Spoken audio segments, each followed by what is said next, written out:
Welcome to the Twinkl Talks EYFS podcast. Working in the early years is busy, funny, messy, and exhausting.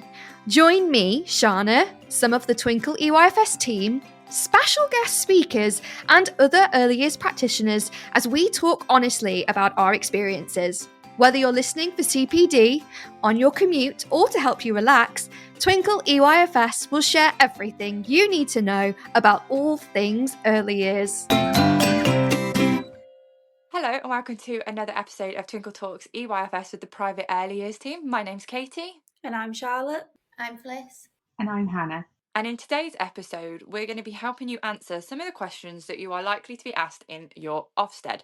So this list of questions comes from Ofsted inspections that have actually happened, and these are some of the most common ones. And we're going to talk you through some of the things that you might want to include in your answers if you're asked. So something that has cropped up a lot is, how do you support children with SEND in your early years setting? So what kind of things would you guys reply to Ofsted with in that case? Well, in my preschool, I was the SEND coordinator for a few months while I was there, and I did a lot of working with outside agencies, so the SALT team, speech and language, all of that, and it just meant arranging meetings for them to come in and observe the child, me having Teams meetings with the parents, keeping them involved, and doing a lot of one-to-one work with the child outside of the preschool room as well, and also in the room. So it was just a lot of observations, keeping in touch with different people and making sure the child was getting the extra support that they needed. Yeah, and I think based on everything that you've said there, the key thing that comes through to me is that you're offering individualized support to the child and their particular learning needs and additional needs. Like everything you do for them is adapted to suit them and their needs. And I think that's really making sure that the strategies you put in your room or your setting are very much inclusive. So your room scenario setup is accessible by every other child as well. In my setting, we used to have a sort of a one-page plan about what the child's interests were, what their needs were.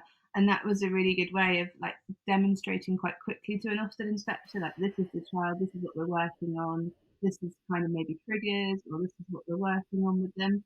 And that also meant that the whole team in the room knew what was going on with that child, not just the key person. Yeah, my setting was similar to yours, Hannah, where the Senko worked with the key person of the child who had SEN, and they made the educational healthcare plan, and they updated that, I think, monthly or depending on the child's needs, and it had like what they were working towards or like what their needs were, and then they were doing like observations to keep track. But then we were all made aware as practitioners in the room, so even if it wasn't your key child, the child is still in your care, so we all had to be aware of the plan, even though the observations and stuff were down to the key person. And I also think that's really important as well, because especially when you're covering other rooms, like we had a child in the preschool room and you go in and you needed to know what kind of they were doing to support, so you could support when you were covering in that room as well. I think that's a really good point that you both touched on there, actually, is that making it clear to everyone in your room what's going on. It's not just the key worker that works with an individual child, like every member of staff in the room does. So everybody needs to be following their My Plan or their EHCP, whatever is in place in your setting. I think that's a really important point to focus on. And I think something else is sort of talking to Ofsted inspectors about the things you've put in place across your room. So it might be Makaton that all the children are doing, so that you're including the children who maybe need that, but also the children who don't, they're learning that skill as well. So kind of those wider strategies that you're using to support SEN children. That's such a good point. I think a common thread of what we'll see in this question and in the other questions that we're going to look at is that initially the question might feel quite overwhelming, but once you take a second to step back and think about it, it's stuff that you naturally do as part of your practice that Ofsted are asking you. It's not anything untowards or something you're going to have to fib about. From what we've all said, this is just very natural, normal stuff that everyone will probably be doing anyway, so that's really reassuring to hear. Well, I remember from my Ofsted preparation in my nursery, we always like to give examples of things. So like when they ask the question, like you would say like how you support, but then maybe you could show them like certain things, or say to them, oh, maybe you pop back in the room later and you can see this strategy in action. I think it's good to like give them examples as well. I got love that one. Pop back in later. That's like, I'm not afraid. You can come and watch me anytime. Act confident. Or a strategy to move them out from it. Yeah, I think you're facing the inspector head on, like, that's right, I want to be observed. So Ofsted may also ask you how you work with parents and carers in your early years setting. So how would you guys form that relationship in your settings? I think there are lots of different ways to do it, but I think the way that I found most easiest was using our app. So we had an electronic app, and the best way to keep in touch with parents, because we would often find at handover they're rushing off to get to work, and when they're collecting everyone's rushing to get home because you've had enough of the day. So we would find that the app was a really strong point of contact for us, and that parents, when they take a second to stop at work or when they've got a minute, they can just message you with a little update saying, oh, by the way, I forgot to tell you this from home. But in that same way, we could also message them with any pictures. If they had any concerns, it could be addressed quickly. I just found that the apps are a really good point, whether they were taking an observation at home for us to include on like assessments or reports, or it was just that quick day-to-day communication. I found that was a really useful way that technology's evolved for us over the years. I think social media is another really good one. And something that's always stuck with me from a training I did was that they said that obviously Ofsted inspectors generally know they're coming to visit your settings. So they might have a little look on your Facebook or another social media account like the night before they're coming, just to get a feel of your setting and what you've been up to. So it's kind of mindful of like the sort of things that you're putting on social media, and also thinking about like what's the value of that for parents, and actually thinking about, is it useful for parents? What are they getting from that information? So if you're sharing like activities that parents can do at home to support their learning, that's going to be a really good link for Ofsted. Yeah, that's a really good point. When we use social media in my settings, it was literally just to put up pictures of what the children have done that day, which is also good, for having that communication with parents and caregivers, because they can still get to feel like they're involved in what they're doing. But I've never thought of it from the perspective of actually social media can be used to work with your families to enhance what you've been doing at the setting, so they can see that, they see a wider range of pictures and they can develop that at home. So it's such a good idea to include extra things in the captions of what you can do. We also used apps as well, and we did like a daily diary. But I think a lot of our parents were quite happy to talk on handovers, so sometimes they wouldn't necessarily see the daily diary that we'd like put up. They sometimes prefer like a conversation on the door, so that was like quite a big point of contact for us.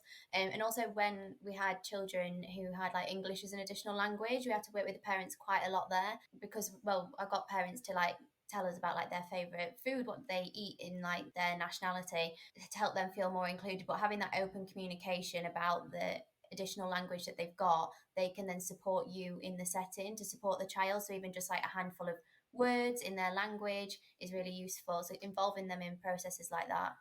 Yeah, that's a really good idea. And like you said, actually, the probably, which we haven't touched on so far with mine and Hannah's answers, but actually the easiest way to communicate with parents and families is face to face, because they're there in front of you. So other ways that that can be done is like if your setting does settling in sessions, that's a really great way that you like initially form contact and relationships with families. Or some settings do parents' evening, stay in play sessions. We always used to do Mother's Day, Father's Day, Grandfather's Day, etc. tea parties where we just have the opportunity to invite them in. So there are so many different ways to create those connections and continue to build them with families. My current setting does like a weekly newsletter as well that goes out to parents, just like a summary of like what each room's been doing, and an update of like who's off next week on holiday staff wise, or like things coming up. And then on the side it also has like videos of like things they can do at home and links to other stuff. So I think that was a new one I'd not seen until I was working in my current setting. But you could even like show Ofsted that, like you say that you do newsletters, and give them an example of what sort of thing you're doing to form that relationship with parents. Exactly. And that's a great point, is that often these things that you're doing, when you do have a physical example that you can show them, if they're happy to see it, why not give them the opportunity to have a look? It's just going to make you look even better. I think that's wonderful. I also really like that the newsletter tells parents when staff are off, because it would always be a surprise if they don't know, wouldn't it? They'll come in expecting to speak to person A, for example, but you're like, person A is not here all week. No, I say it's also handy for us as staff, because we can like I can see, or who's not in next week when I'm just doing like a relief staff member. I'm like, oh, who's not here? It's good to know. Yeah, it's just good planning for everyone. So actually, when you've got the clear communication with parents and caregivers, actually that means clear communication with staff as well, because then everybody's on the same page, and that's only a bonus. So whilst the inspectors wandering around your room, they could see an activity that you're doing with the children or a type of provision you've got out, and they might ask you questions such as, how do you feel that activity went? Or what did the children get from this? Is there anything else you would have done differently to reflect on the activity? So what would you answer. My first thing would be not to panic at that question, because I always think when you've done something and someone asks you about it, you can feel a little bit attacked. So don't assume that they're asking you because you did a terrible job. Like, assume that they're coming at it from you did a great job and they just want to know a little bit more, because that's how I've always felt during an Ofsted inspection. So one of the first things that I would be thinking about is the things that went well. And I would talk to them about what I think went well and why. So what was my input in it going well? What was set up in the activity or the questioning or the general environment that helped things go smoothly and well and achieve the learning objectives? So I think start with your positives for sure. And I think make sure you explain like why you're doing that activity. Has it come from a next step? Is it an interest? Like make them aware why that activity is happening as well. I think as well you can link it to like the Ofsted 3 I's. So you could say to sort of explain what your intent was and the impact, and sort of go at it from that aspect as well, so they can kind of see that you have put thought into what you're wanting to get out of the activity. I love that. Mic drop for Charlotte. She's dropping in the Ofsted keywords. They're going to be like, woo! Give them an outstanding. And we have an Ofsted 3 I's template online if you'd like to check it out. I also think make sure that you're considering the children's next steps when it comes to planning your activity, so that if Ofsted do ask you about it, like Hannah said, that really links to their interests. You really can say, I thought about this because I noticed last week child A was having difficulty zipping up their coat. So this week we made a sensory board with buttons and zips to work on their fine motor skills. And I could see that that went well. So next week we're going to move on to scissors. Make sure that you've got that flow going. You should constantly be observing and assessing the children anyway. So this is probably stuff that you already know. It's just actually verbalizing it can be the tricky bit sometimes. Is there anything extra that you guys would think about wanting to say in that situation? I think if maybe it didn't go as planned and they maybe observed that a child wasn't as involved as that you maybe hoped, you could then speak about that and like maybe reflect on the activity and think about why that child wasn't involved as much. Is it maybe an area they don't normally go over to, so maybe you've introduced messy play to them and they're not a massive fan of that? You can just reflect on the activity and how you know the child, to maybe think about why they weren't as involved as you'd hoped, or maybe something else was going on in the room and they wanted to go over there. And obviously we don't want to force them to come and do an activity, so that's fine, and I'm sure Ofsted will understand that if you explain that to them. Yeah, that's such a good point, because I do see that a lot on social media where people have had their observations from Ofsted and Ofsted have then flagged to them afterwards being like, this child wasn't involved. That happened to a friend of mine in her recent inspection. So you're right, you want to be able to say, if that does come up, and maybe even before they've said anything, you want to be able to say, this child wasn't involved, we'd do this differently next time, or as a result, I'm going to do this. So you're right. Actually, definitely focus on the positives, but if something hasn't gone right or quite to plan, own it immediately and say, this is how I would improve. And that's all that can be asked of anyone. So something else that an Ofsted inspector might want to talk to you about is what informs your practice. So has anyone got any thoughts on that? Yes, there are so many things that can inform your practice. And I think a lot of the time we don't even notice it. So, for example, for me, social media is something I use a lot in my spare time. It's a place where I get a lot of my most recent news and updates about what's happening in the early years sector. But then I also use things like Pinterest to get ideas and activity inspiration, which of course I then adapt to the children in my setting. But social media is a really powerful tool, and there are lots of different ways it can be used to inform what you do every day as a practitioner. I think as well, just following what your children are interested in. It's just something so simple that sometimes you do forget about. You can just observe what the children are enjoying at the time and just go with that. And then if you've got any like events coming up or anything that you think can, intertwine with all that, you can mix it together and hit two things in one.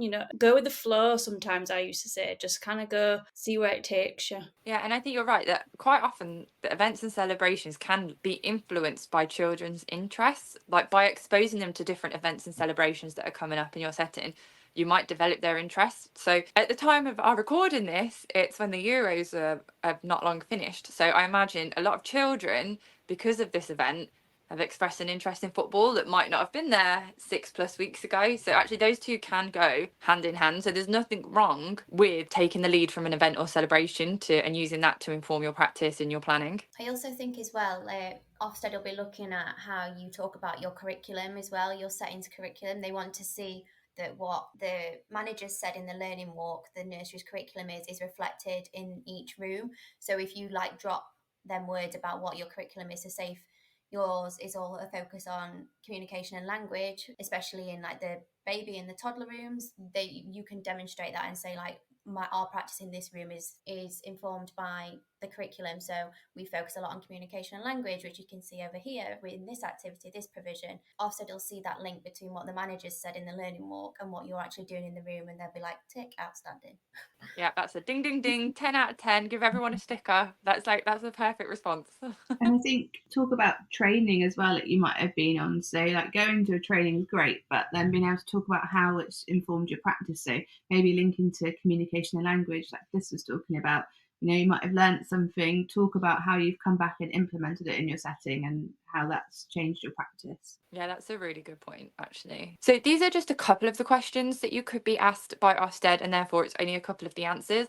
I would really recommend that you go onto the Twinkl website and type in Ofsted questions and answers for early years practitioners, as it comes up with a comprehensive list. And this looks at so many different areas. It goes from safeguarding to the curriculum to parent involvement to pedagogy. It covers so many different things, and it's a truly helpful resource for early years practitioners. Thanks for tuning into another episode of Twinkl Talks EYFS. As always, you can find us on a variety of platforms and social media, including Facebook groups, X, YouTube, Pinterest, TikTok. If it exists, we're probably on it. And we'll see you in a few weeks. Bye. Bye. Bye.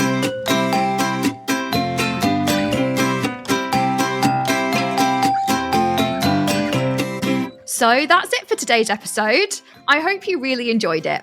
If you would like to join in or would like to know more, then come and find us on our social media sites. We have a Facebook page, Facebook groups, an Instagram, TikTok, Twitter, Pinterest, and YouTube. All the links of where to find us will be in our podcast description. Come and join the conversation. And whatever you're doing today, I hope you have a great day.